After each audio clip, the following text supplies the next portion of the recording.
시청자 여러분 안녕하십니까. 5월 6일 목요일 손성대 준PD의 3060 직설 오전 방송을 시작하겠습니다. 자, 어제는 뭐 어린이날이라 지나갔고 또 오늘 내일 지나면 또 어버이날이 오고 5월은 뭐 가정의 날이라 가정의 달이라 뭐 지금 가정이 뭐 제대로 돌아가겠습니다. 나라 꼬라지가 이 모양인데 가정은 잘 돌아가야죠 그래도. 나라고 개판이니까 가정도 잘 안 돌아가. 그러니까 엄마는 김밥집 닦고 아버지는 기업에서 뭐 쫓겨나고 뭐 전부 이런 식인데. 그래도 저는 가정은 꿀꿀 뭉쳐야지만, 그러니까 문재인은 믿지 않아도 가족들끼리 믿어야지만 이렇게 될 수 있는 거고, 가족들이 믿어야지만 가족들을 위해서라도 그래. 이 정권을 물러나야 된다라는 생각을 갖고 있고요. 가화만사성. 네, 그렇죠. 가화만사성입니다. 근데 가화만사성임에도 불구하고 이 정권이 가정을 무너뜨리고 있기 때문에 그게 문제인 것 같고요. 뭐 5월달 돼서 아마 약속들 되게 많으실 것 같아요. 워낙 가정의 달이다 보니까 제가 오늘 아침에도 보여드렸지만 그 에버랜드, 야, 뭐 사람이 엄청 많았더라고요. 어제 보니까 2만 명이 나왔다는. 네, 그러니까요. 근데 뭐 앞서 말씀드린 것처럼 그분들에게 이제는 솔직히 손가락질할 수가 없습니다. 솔직히 말해서 그분들이 에버랜드를 가지 못할 이유가 없기 때문에 이제 이 정권이 방역을 잘못했고 이 정권이 백신 정책을 잘못한 것뿐이지. 사실은 국민들이 얼마나 그동안 잘 따라줬습니까? 솔직히 그 어느 나라보다 이 정권이 하라는 대로 했던 게 우리 국민들 아니에요. 하다못해 그 추위 속에 마스크 사려고 줄 서라서 줄 섰죠. 마스크 쓰고 다녔죠. 방역 위반하면 벌금 내라서 벌금 냈죠. 뭐 하라는 대로 다 했지 않았습니까? 근데 이 정권은 그렇게 하라는 대로 한 국민들에게 물어보면 다 비밀이라고 말하고. 그래.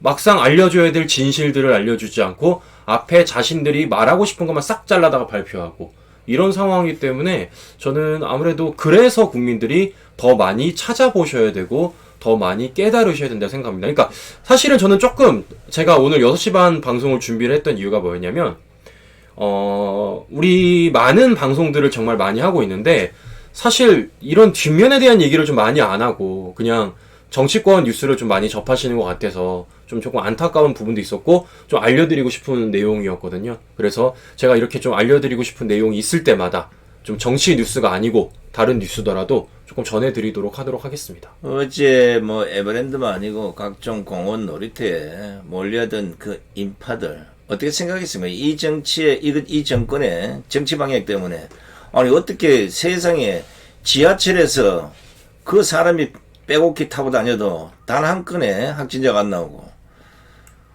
민노총 집회 그렇게 수없이 해도 그 한 명도 안 나오고 정치 사칠 보궐선 한다고 떼거리로 그렇게 몰려다녀도 안 나오고 좌파들의 행사에는 한 사람도 안 나오고 신기하지 않습니까? 아이고 참. 자, 이런 가운데, 네, 어제가 이제 본격적인 소식 전해드리도록 하겠습니다. 자, 어제가 어린이날이었어요. 저희가 어린이날 때 문재인이 했던 말도 안 되는 소리들, 이런 거 말씀을 해드렸습니다. 그러니까 어제 어린이 한 친구가 문재인한테 대통령님은 몇 시쯤 자나요? 이렇게 물어봤더니 문재인이가 12시에 잔다는 너무 거예요. 바빴어요. 네, 왜? 그래서 일이 많고 볼 서류가 너무 많아서 그렇다 그랬습니다. 자, 그런데 말씀드린 것처럼 이건 자기의 무능력을 스스로 증명한 것이다. 그러니까 자기가 밤 12시에 잠에도 불구하고 일이 너무 많아가지고 늦게 잠에도 불구하고 나라를 이 지경으로 만들어 놓는다는 건 문재인 스스로 자신의 무능을 증명한 꼴밖에 안 된다라고 말씀을 드렸습니다. 자, 그런데 자신의 무능을 또 증명한 사람이 한 명이 더 있습니다. 또 있어요. 네, 그게 바로 누구냐면 이재명인 거예요.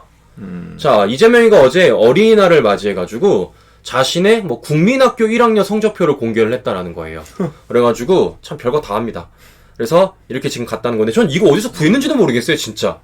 자, 그래서 성적을 보시면 대부분이 미입니다, 미. 미라고 말하면서 그 이제 행동에 대해서 이제 거기 당시에 담임 선생님이 써주신 게 계시는데 1학기 때는 동무들과 잘 놀면 씩씩하다. 이랬는데 2학기 때는 활발하나 고집이 세다라는 겁니다. 이걸 그래서 이재명이 갖다 쓴 거예요. 그러면서 이재명이가 믿거나 말거나 50년 전 이재명 어린이는 고집이 세고 성적은 미비했지만 동료들과 잘 놀며 씩씩했다고 한다라면서 자신의 SNS에 글을 쓴 겁니다. 어이구. 자, 저는 좀 말하고 싶은 게 뭐냐면요. 시청자 여러분, 보십시오. 우리가 4년 넘는 시간 동안 고집 센 대통령을 만나면 어떤 일을 벌어지는지 우리는 경험했어요. 게다가 더 나아가서 무능한데도 불구하고 고집 센 사람이 대통령 자리에 오르면 맞아요. 어떤 일이 벌어지는지를 우리가 경험했습니다. 자, 그런데 이재명이가 이거를 딱 대놓고 놓은 거예요. 자신은 1학년 때부터, 그것도 국민학교 1학년 때부터 고집이 세셨다는 거죠. 자, 이런 사람이 지금 대권을 꿈꾸고 있다는 겁니다. 우리가 지금 바라는 대선 주자는 어떤 대선 주자입니까? 고집 센 사람이 아니에요. 제발 국민의 민심의 소리를 귓등으로나 듣는 척이라도 해라. 그래야지만 고집을 꺾을 수 있지 않느냐. 더 나아가서 고집을 꺾을 수 있는 참모진을 두어라. 라는 게 우리 국민들의 소리 아닙니까? 자, 그런데 이재명이는 초등학교 1학년 때부터 벌써 자신이 고집이 세다는 것을 증명하고 있습니다. 이런 사람이 대선 주자하면 될까요? 저는 무능하고 고집 센 청와대, 무능하고 고집 센 정권 두 번 다시 만나고 싶잖아요. 더 만나다간 죽겠어요, 진짜. 아니 뭐 이재명이 봤을 때는 아이고 문재인 뭐 저런 고집 가지고 나한테 아이고 나 한 번 보여줄 거야 이러니까 초등학교 한 번 보여주는 거야. 아, 그러니까요. 나는 이 정도야. 그러니까 국민학교 1학년 때부터 자신이 고집 세다는 걸 이렇게 증명해 주고 있는 이재명인데, 자, 지금 이재명이 추진한다는 모든 정책들을 보십시오. 전신만신 포퓰리즘이에요. 뭐지? 아니, 정책만 내놓으면 다 돈입니다. 심지어는 얼마 전에 뭐라 그랬죠? 대학 안 가는 학생들에게 세계 여행 가라고 1,000만 원 주자. 이걸 과연 청년들이 바랄까요, 이걸? 네? 청년들이 1,000만 원 받으려고 대학 안 가겠습니까? 말이 되는 소리를 해야죠. 즉, 지금 이재명이 갖고 있는 이 정책들을 그대로 가면 나라 망해요. 나라 망합니다, 진짜. 지금 안 그래도 이 정권이 빚을 2,000조로 가까이 냈는데, 이재명은 제가 볼 때 2,000조가 뭐예요? 2만조 낼 수도 있을 것 같아요, 제가 볼 땐. 그런데 이런 사람이 고집을 꺾지 않고 계속해서 나아간다면, 야, 이 나라 망하죠. 근데 이거를 이재명이가 자신이 국민학교 1학년 때부터 고집이 세다고 성적표로서 증명을 하셨다고요. 자, 이런 사람이 대권 주자가 된다? 이런 사람이 청와대를 간다? 야, 좀 무시무시합니다.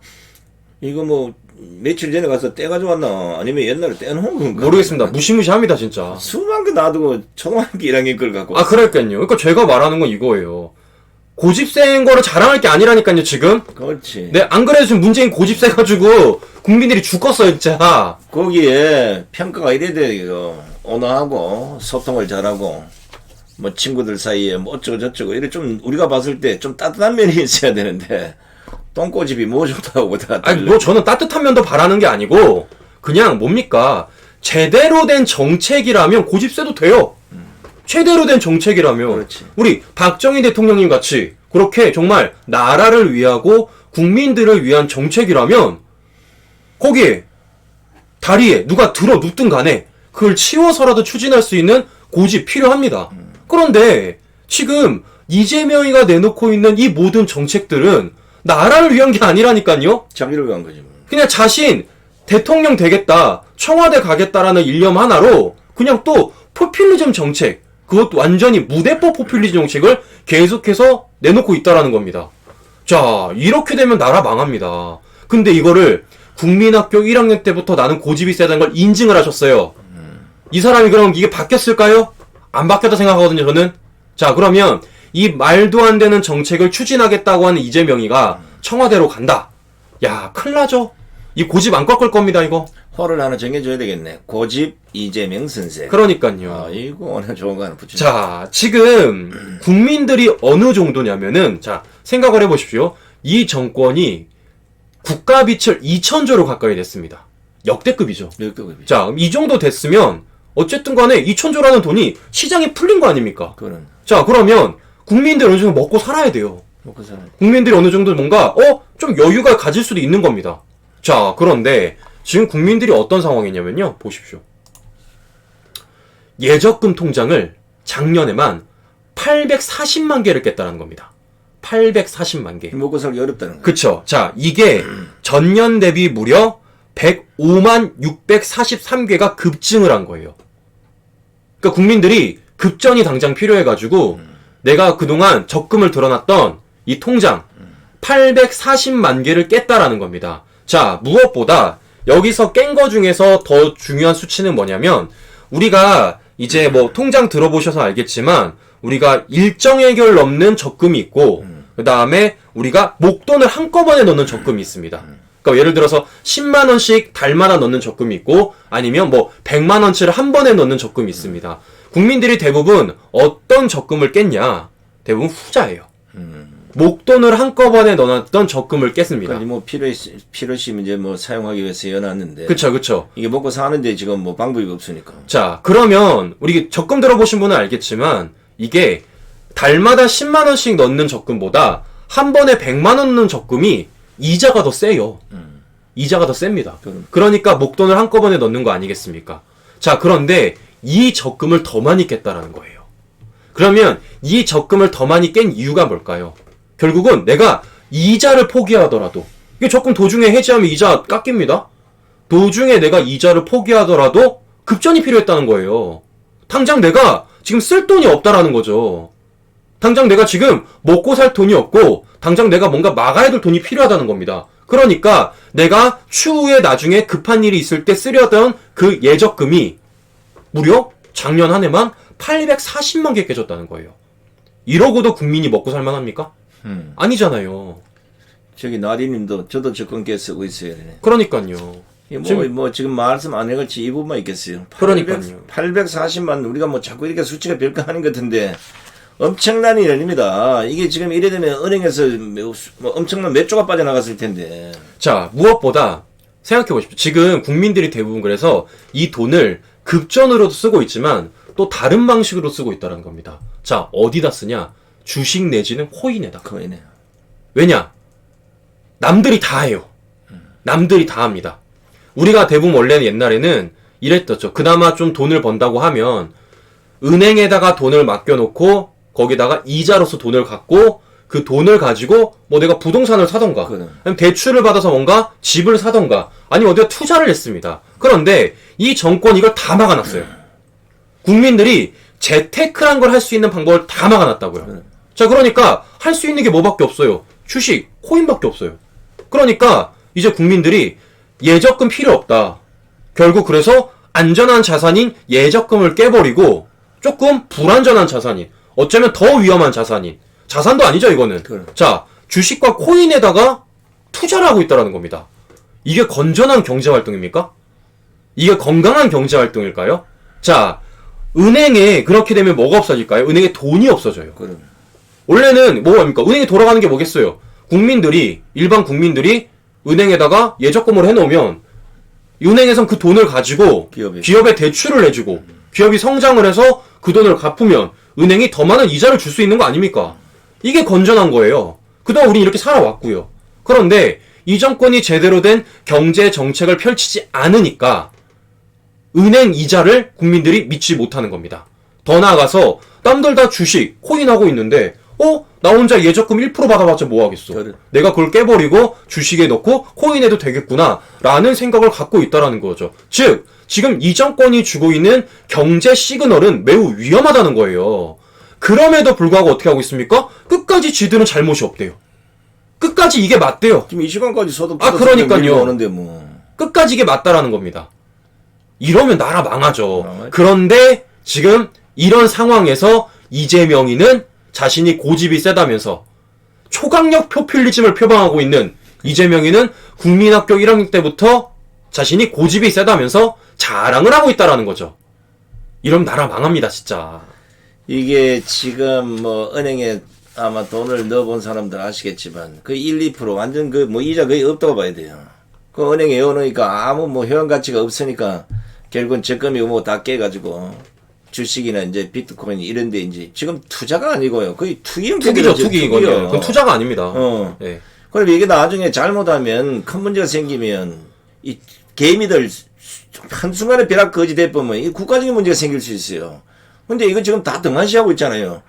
나라가 먼저 비트코인에 돈 우리가 엊그제 방송했지만 502억인가 갖다 처박놓고는 국민들 보고는 하지 마라 그러고 뭐 하는 짓 그러니까 국민들이 뭔가 되게 땀 흘리고 건전하게 일해서 돈을 벌 수 있는 그런 경제 활동을 만들어줘야 되는데 이 정권은 그런 경제 활동을 전혀 만들어주고 있지 않습니다. 오히려 땀 흘려서 돈 벌어서 차곡차곡 돈 모으는 국민들을 바보로 만들어요.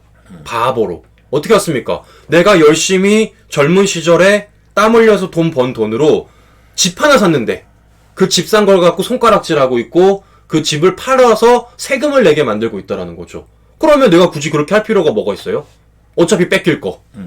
그러면 그냥 그 돈 가지고 남들 다 아는 주식이나 코인 해버리고 말지. 남들 다 돈을 번다니까. 근데 이거 우리가 표면적으로 버는 사람들 얘기만 들어서 그렇지 사실은 주변을 보시던 알겠지만 100 중에 한 80은 다 돈을 잃으세요. 이랬어. 대부분 다 잃으세요. 그럼 어떻게 되겠습니까? 결국 나라가 아까 말씀하신 대로 가정이 건강해야 되는데 가정이 건강하지 못하고 가정이 건강하지 못하면 사회가 망하는 거 아닙니까? 사회가 망하면 나라 망하는 거예요. 그런데 이런 것에 대해서는 전혀 어떤 정책과 어떤 대처를 생각하는 게 아니라 그냥 대선 주자라고 나온 사람들 보면 전신마시다 돈 뿌리겠다. 전신마시다 돈 뿌리겠다. 베네수엘라 닮았네. 네, 지들 돈도 아닌데. 말이 안 되는 거잖아요, 이게. 전신만주 국민 세금 가지고 뭐 저거 누구 말따나 쌈짓돈처럼 세제끼려고 이 나라는 흔히 말로 반기업 친노조 정책으로 소득 주도성이 이쪽 끌고 오니까 기업이 성장하지 않는데 그 나라가 어떻게 잘 살겠습니까? 그런데 집안 뭐 곳간에는 텅텅 비었는데 전신만신 입만 열면 뭐 1,000만 원, 3,000만 원, 1억 원 쥐돈인가? 그러니까요. 자, 이런 가운데 정말 새로운 재테크를 하시는 분이 계십니다. 자, 누구냐 바로 한명숙입니다. 오호. 자, 한명숙이 얼마 전에 자서전을 낸다 그랬었잖아요. 맞아. 나는 자서전을. 결백하다. 네, 나는 결백하다. 이런 식으로 한명숙의 진실이라는 책이 있습니다. 이걸 낸다는 거예요. 그래서 이거를 출판하기 위해서 모금액을 이제 모았어요. 펀딩을 해가지고. 야, 근데 이게 모금액이 원래 목표가 1,000만 원입니다. 그런데 이게 얼마가 들어갈게요?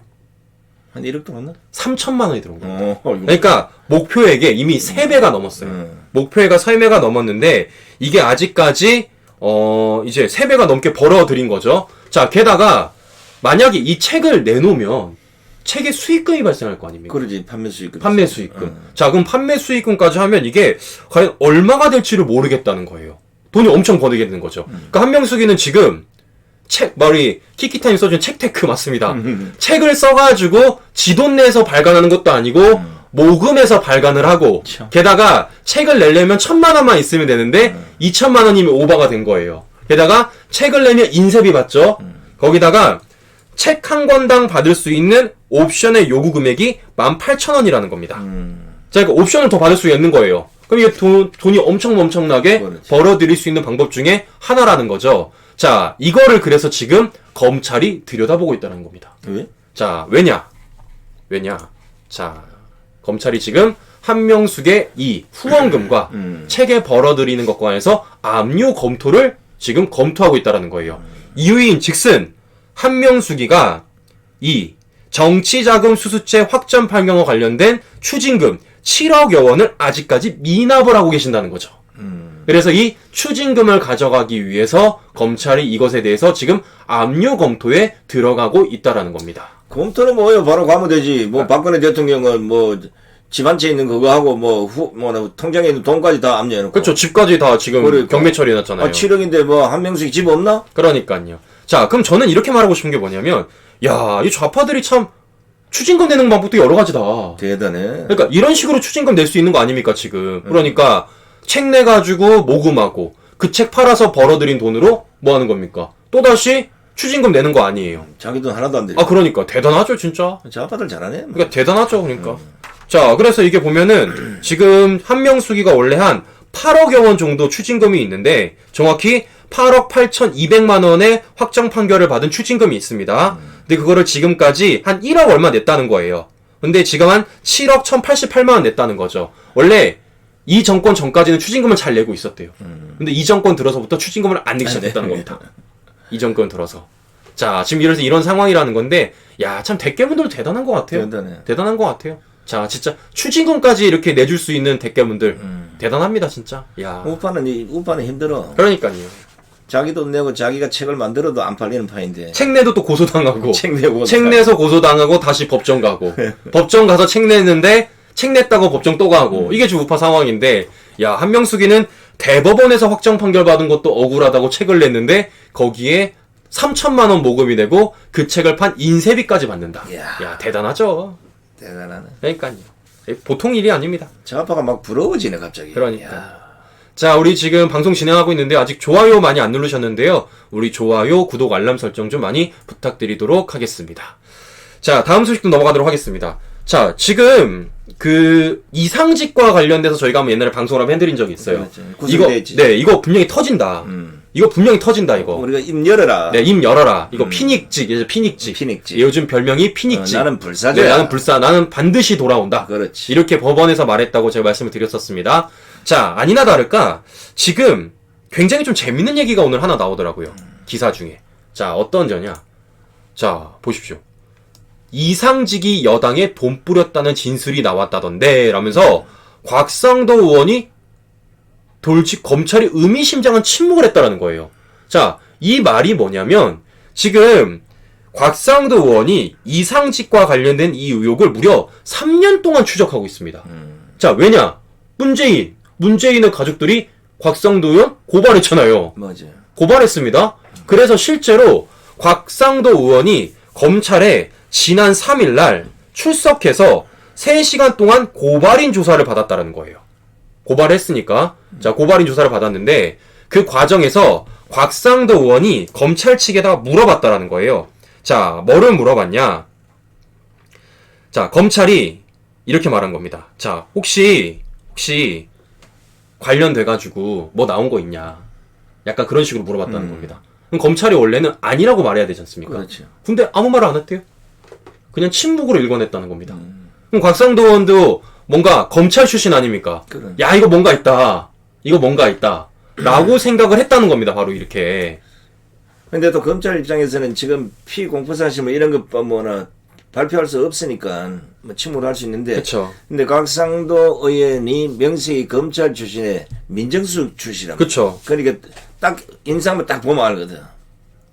자, 그러니까 지금 딱 보면은 곽상도 의원이 생각하기에 아직 이상직위가 불진 않았는데 그 이상직과 관련된 이제 이름 사람들이 몇 명 있습니다.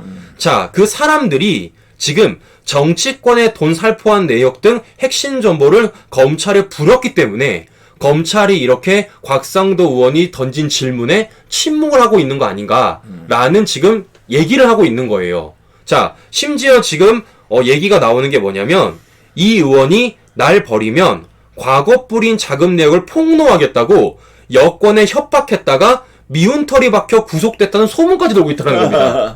그러니까 이제 이상직위가 국회에서 체포 동의안 하면은 여당 의원들한테 야, 내가 니들한테 돈 뿌린 거 다 벌어버릴 거야. 이렇게 협박을 했다는 거예요. 그러니까 여당 의원들이 개심한 놈 이래가지고 네, 잡아 넣어버리겠다. 안 그럼 저 진짜 불어버리겠다. 이래가지고 체포 동의안에 동의를 해줬다. 지금 이런 소문까지 돌고 있다라는 거예요, 지금.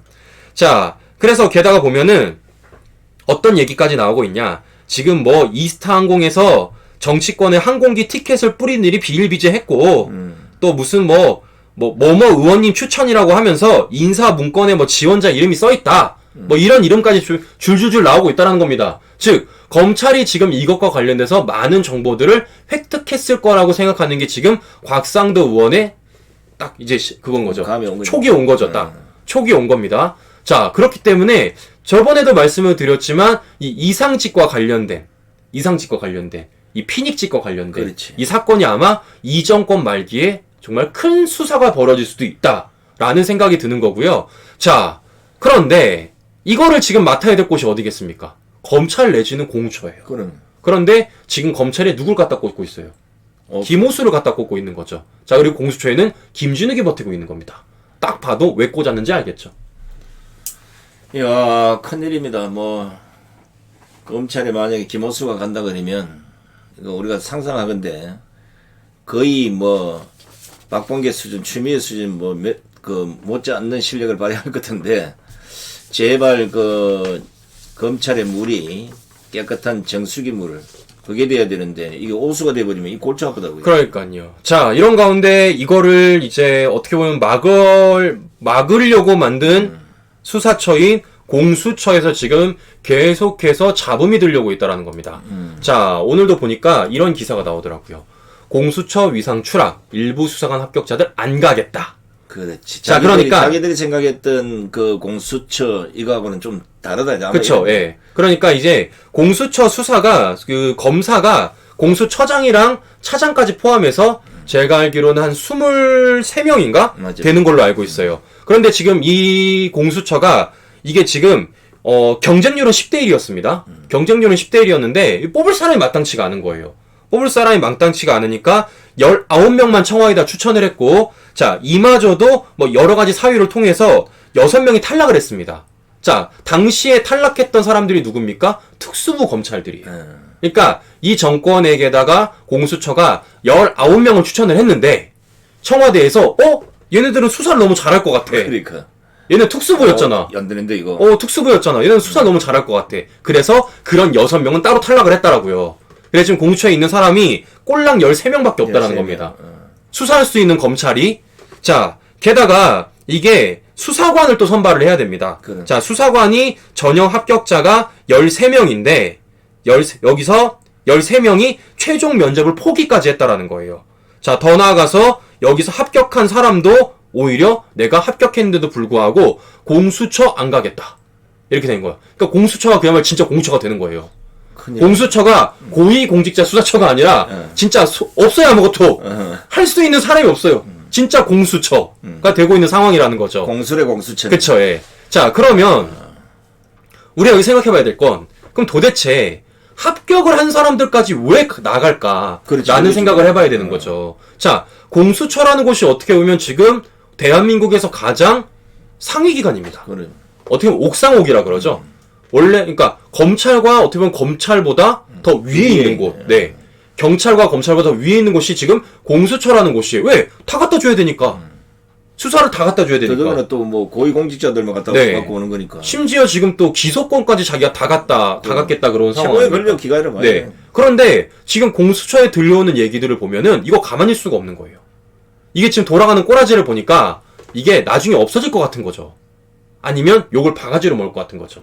자, 그러면 지금 여기에 가신 분들은 대부분 공처 검사든지 수사관이든지 대부분 이분들은 자신의 이력에다가 한 줄이라도 남기기 위해서 공처에 간 거예요. 그래 나중에 자기가 계속해서 공직을 할 수가 있으니까. 그러니까 공수처 출신이야. 그쵸. 자, 그런데 지금 돌아가는 꼬라지를 보니까 야, 이거 안 되겠다. 여기 괜히 코 끼면 큰일 나겠다. 이거 코 끼면 큰일 나겠다. 그렇지. 왜냐면 이 큰 사건에 잘못 말리면 줄줄이 가는 수가 있어. 아, 그러니까요. 그러니까 예를 들어서 검찰 조직은 진짜 방대하지 않습니까? 많기 때문에 그나마 그냥 다 처리될 수는 없어요. 그런데 공수처라는 곳은 되게 소수예요. 그러면 다 포함되는 겁니다, 여기. 한 사람이 잘못해도 여기서 모를 수가 없어요. 그래. 너무 소수니까. 그렇기 때문에 한 사람이 잘못하더라도 다 책임져야 되는 연대 책임이 갈 수밖에 없겠다라는 거죠. 그런데 보십시오, 지금. 공수처장이라는 김진욱부터 계속해서 논란의 중심에 서 있지 않습니까? 심지어는 지금 이성윤의 황제 조사까지 논란이 되고 있고요. 자, 이렇다 보니까 야, 이거 돌아가는 꼬라지를 보니까 김진욱 위험해. 그럼 이거 위험한데? 나중에 이 사람이 나에게 뭔가 수사를 지시를 내릴 거 아닙니까? 그렇죠. 부당한 짓이. 예. 그럼 내가 이걸 따르기도 뭐하고 안 따르기도 뭐한다. 그러면 에라이 시작되게 하면 나가버리자. 그렇지. 에라이 내가 뭔 부귀영화를 누리겠다 여기 있겠어? 그냥 시작하기 전에 나가버리자. 이러니까 지금 합격자들까지 나가고 있다라는 겁니다. 자, 뭐겠습니까? 결국은 생기지 말아야 될 곳이 생기니까 이러한 부작용이 발생하고 있다라는 거예요. 아니 뭐 점프로 따지면 아직 뭐 누구마다 제대로 된 개업도 하지도 못한 상태에서 그쵸. 지금 계속 자범이 들리니까 그쵸. 그 종업원이 거 가서 일을 하려 하겠습니까?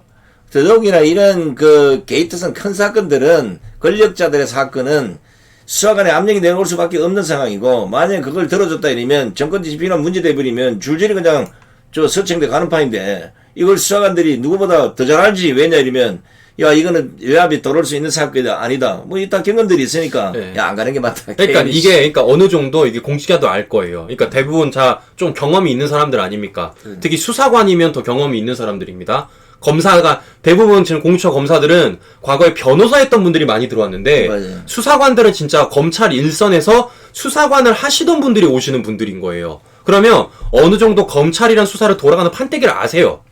그럼 뭐겠습니까? 야, 이거 지금 맞겠다는 사건들을 보니까 이건 발 빼야겠다. 이거 내가 수사하다가는 내가 코 끼겠다. 즉, 내 손을 더럽히더라도 이건 너무 심하다. 이건 손이 잘린다, 진짜 이거는. 그래. 자, 그렇기 때문에 그 전에 빨리 발을 빼고 그냥 하던 대로 해야겠다. 라는 생각으로 합격자분들이 나가고 있다라는 거죠. 자, 이런데 수사가 되겠습니까, 이게 지금? 이런데 수사가 되겠냐고요. 자, 그런데도 불구하고 지금 공수처가 뭐를 주장하고 있다고요? 기소권을 가져가시겠대요, 끝까지. 아니, 수사도 못하고 합격자도 지금 때려치겠다는 판인데. 아니, 수사관도 안 간다. 아, 그러니까요. 아니, 수사관들이 지금 때려치는 판인데 합격자들이 일을 못해요.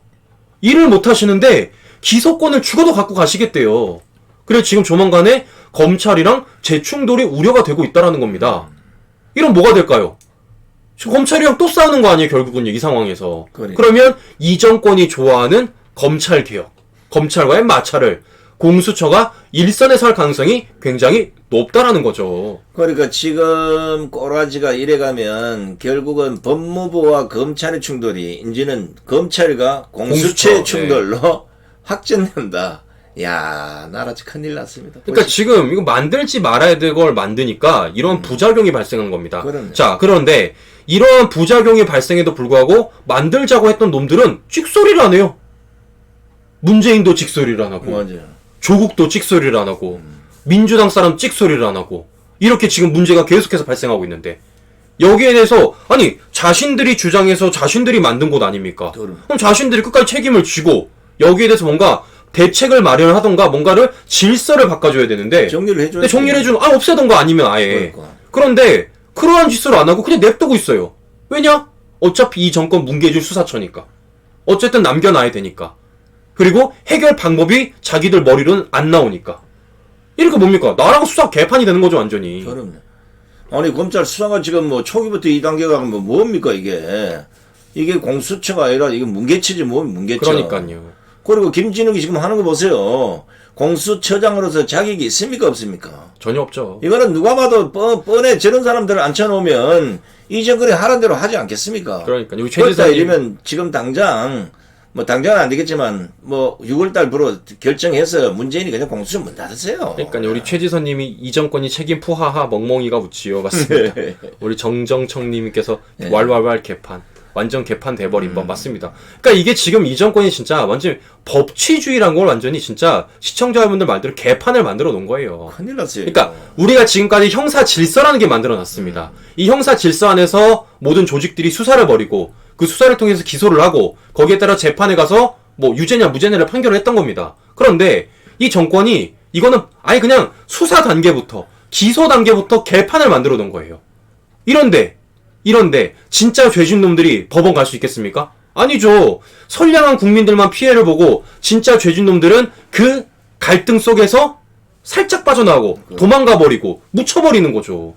이런 일들을 이 정권이 검찰 개혁이라는 미명 아래 만들어 놓고 문제가 생기고 있는데도 불구하고 아무도 책임을 지지 않고 아무도 얘기를 안 하고 있다라는 겁니다. 자, 어처구니가 없는 거죠. 자, 한심하다. 그러니까요. 진짜 솔직한 얘기로 이런 방송을 하고 있는 우리가 생각해도 이런 게 지금 방송 대상이 되겠습니까, 이게 사실은. 네. 자, 이런 가운데 이 정권이 진짜 한심한 일이 있습니다. 제가 항상 이 정권과 관련된 말씀을 드릴 때 어떤 말씀을 드리냐면요. 제발 숨기지 좀 말아라. 있는 대로 있는 대로만 얘기해라.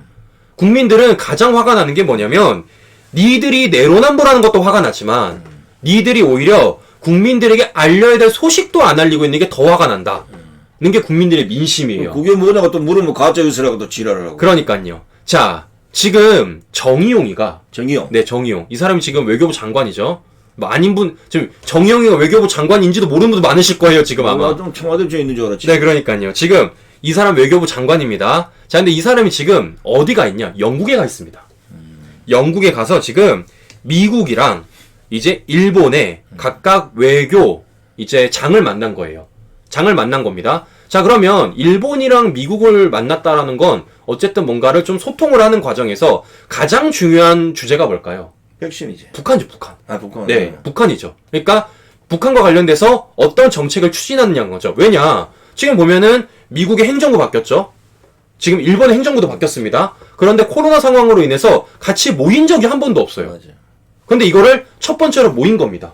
다 같이. 그러면 이제 북한과 관련돼서 각국이 어떤 생각을 갖고 있고, 대북 정책. 네, 대북 정책에 대해서 어떤 생각을 갖고 있고, 이 정책들을 어떻게 추진할 건지에 대해서 얘기를 나눴을 거 아닙니까? 자, 그런데 이 정권이 대박인 게 뭐냐면요. 자,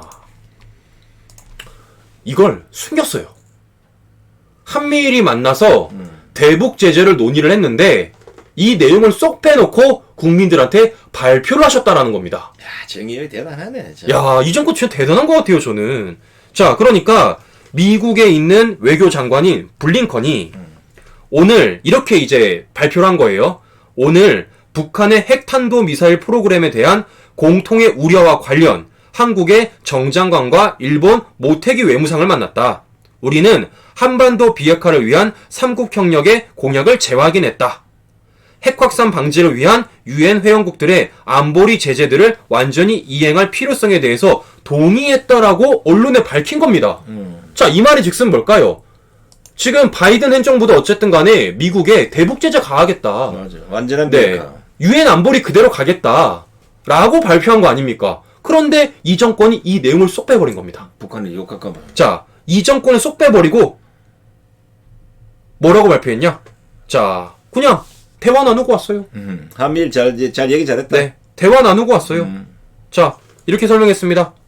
블링컨 장관은 미치게 대북 정책 검토를 한일 양국에 설명했으며 새 장관은 향후 대북 정책 추진 과정에서도 삼국 간 계속 긴밀한 소통 협력을 나아가기로 했다.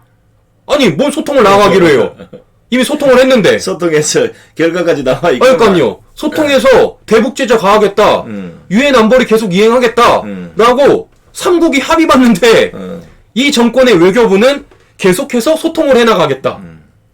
즉 미국과 일본과 우리가 같이 대북 제재에 한 목소리를 낸다는 것에 대해서 이 정권 외교부는 일본과 미국 앞에서는 알겠다고 해놓고 뒤로 가서는 국민들한테는 그런 얘기 안 했습니다. 그런 얘기에 대해서 빼먹고 발표를 했다라는 거죠. 뭡니까 이게 도대체가. 북한이 겁나잖아요. 야, 북한 신기를 건드리면 골 아프니까 이것도 이래 얘기하면요. 우리 보고 또 뭐 반통일주의자 또 뭐 북한이 미워서 뭐 이런 식으로 또 몰아붙입니다.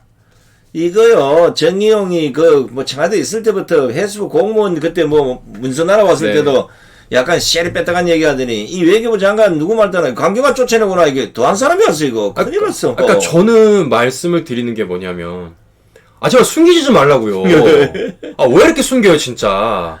아니 보십시오. 얼마 전에 백신도 뭐라 그랬어요. 자, 백신 물량 얼마나 들어옵니까? 비밀.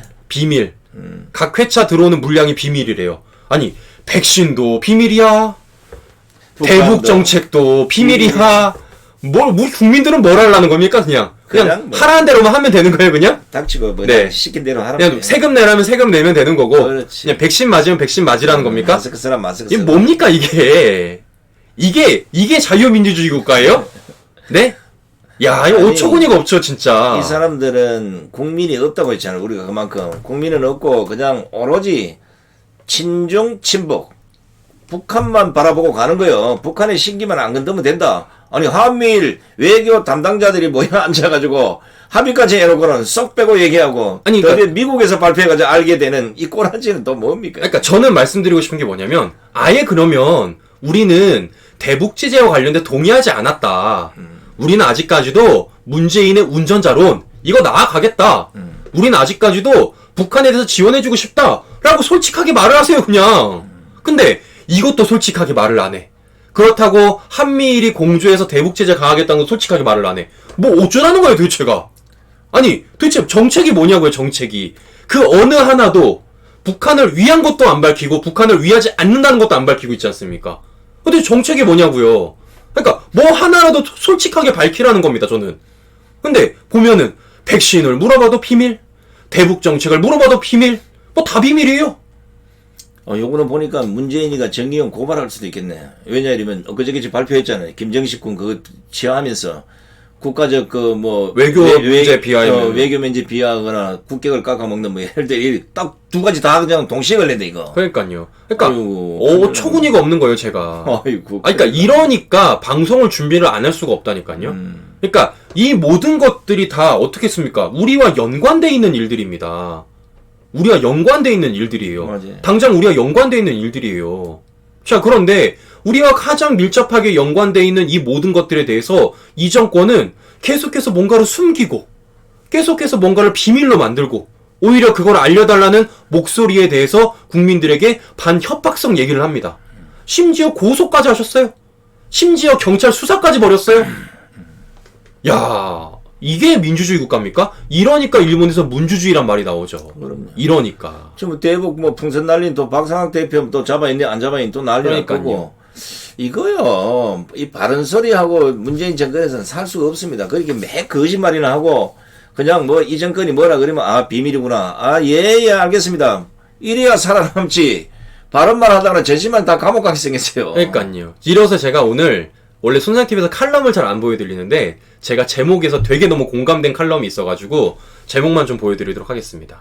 자, 오늘 데일리안에서 나온 칼럼인데요. 야, 제목이 멋져요. 무능 비겁의 뒤끝도 있는가. 야, 멋있지 않습니까? 무능하고 비겁한데 뒤끝까지 있는 거예요. 진짜 딱 문제에 놓고 하는 말인 거죠. 딱 무능한데 비겁도 합니다. 근데 뒤끝까지 있어요. 지금 문재인 하는 거 보십시오. 우리가 전까지는 계속 무능한 거 알고 있었습니다. 그리고 어떻게 합니까? 모든 사안들에 대해서 자신이 직접적으로 발표를 안 하고 밑에 사람 시켜가지고 괜히 간보고 대신 욕먹게 해서 얼마나 비겁하게 했습니까?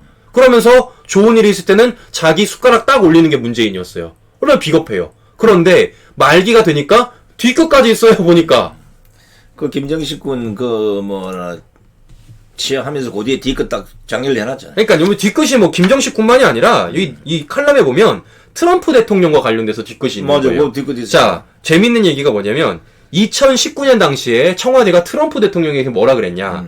트럼프 대통령이 노벨 평화상을 받을 자격이 충분하다라고 말했습니다. 특히 한반도의 평화 분위기를 정착하는 과정에서 트럼프 대통령의 리더십과 결단력이 결정적으로 작용했다. 이렇게 청와대가 발표한 거예요. 2019년에.